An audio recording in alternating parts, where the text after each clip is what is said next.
યાર કોઈ કેમ કેમ દેખાતું નથી? ક્યાં ગયા બધા? અલ્યા બધા બધા ક્યાં વહી ગયા તો તમે? અલ્યા ભાઈ હા હવે દેખાણા તમે લ્યો બધા. કેમ છો વાલા? મોજમાં?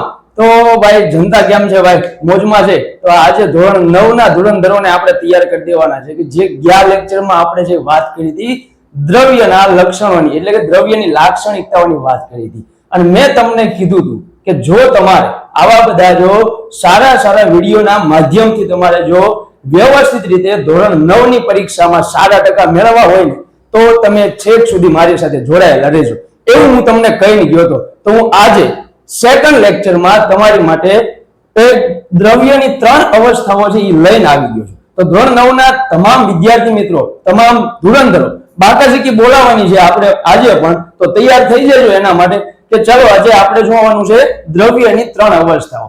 દ્રવ્યની 3 અવસ્થાઓ છે બેટા, ઘન, પ્રવાહી અને વાયુ. હે સર આટલી બધી અવસ્થા તેમાં જ ભણાઈ દેશું? ના બેટા ના, ડરી ગયો ને તું? ના ના, આજે આપણે આટલી બધી અવસ્થા નથી ભણવાની. આજે હું તને એક જ અવસ્થા શીખવાડવાનો છું કે જેનું નામ છે ઘન અવસ્થા. હે સર આ ઘન અવસ્થા શું છે? આ ઘન પદાર્થ દેખાય જેવા.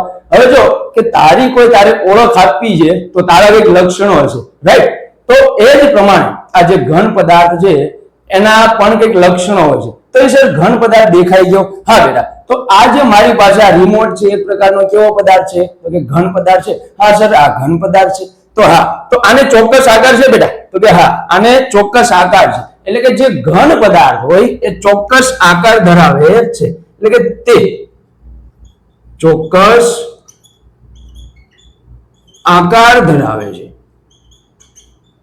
હા વાત તો સાચી છે કે ચોક્કસ આકાર ધરાવે, સાથે સાથે આ ચોક્કસ દળ પણ ધરાવશે અને ચોક્કસ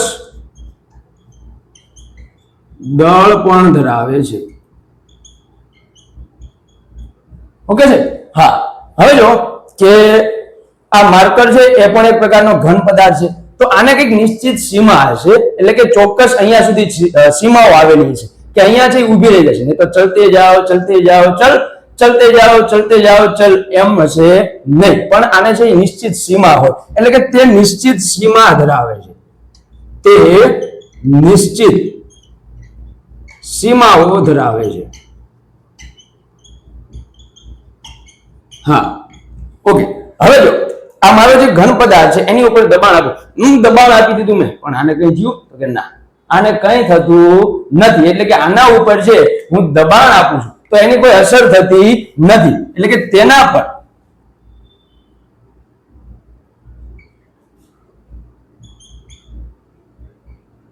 દબાણની કોઈ અસર થતી નથી.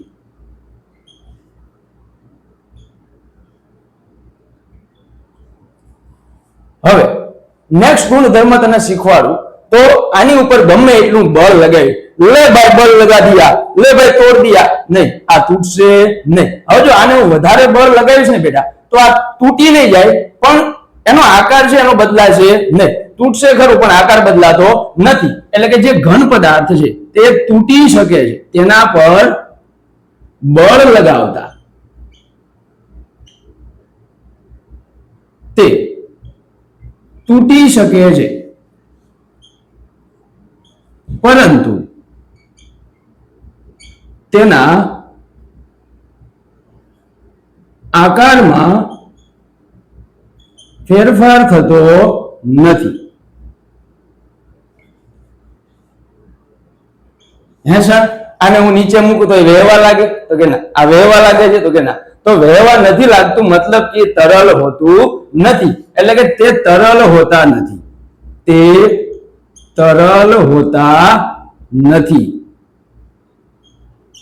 તેથી વહી શકતા નથી. વહી શકતા નથી. પણ એના જે દ્રવ્યના આ વસ્તુ શેમાંથી બની છે બેટા? તો કે દ્રવ્યમાંથી. તો આ દ્રવ્ય છે એના જે કણો છે એના કણો વચ્ચે થોડી પણ જગ્યા જોવા મળતી નથી. એટલે કે તેના કણો વચ્ચે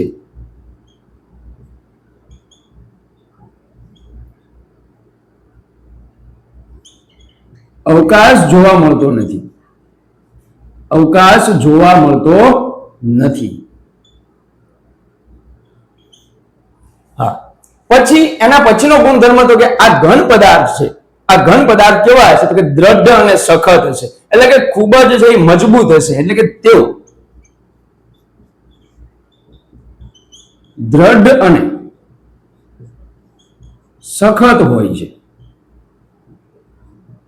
એટલે કે બેટા મજબૂત હોય છે એવું કહેવા માંગે છે. ઠીક છે, તો અહીંયા આ જે મેં તને અત્યારે જે કરાયો એ તારા એક્ઝામમાં પૂછાવાનો છે આ પ્રશ્ન કે જે 3 માર્ક્સમાં તો તને આટલા પોઈન્ટ આવડતા હોય તો તારા 3 માર્ક્સ કોઈ આપતા છે એ તને જે એ રોકવાના નથી. તો એટલા માટે આ પ્રશ્નનો જો તારે સ્ક્રીનશોટ પાડવો હોય તો પાડી લેજે, અને આટલા મુદ્દા જો તારે ક્લિયર થઈ ગયેલા હશે તો તારી ઘન અવસ્થાના ગુણધર્મોમાં કોઈ પણ 1 માર્ક્સ કાપે એવું બની શકશે નહીં.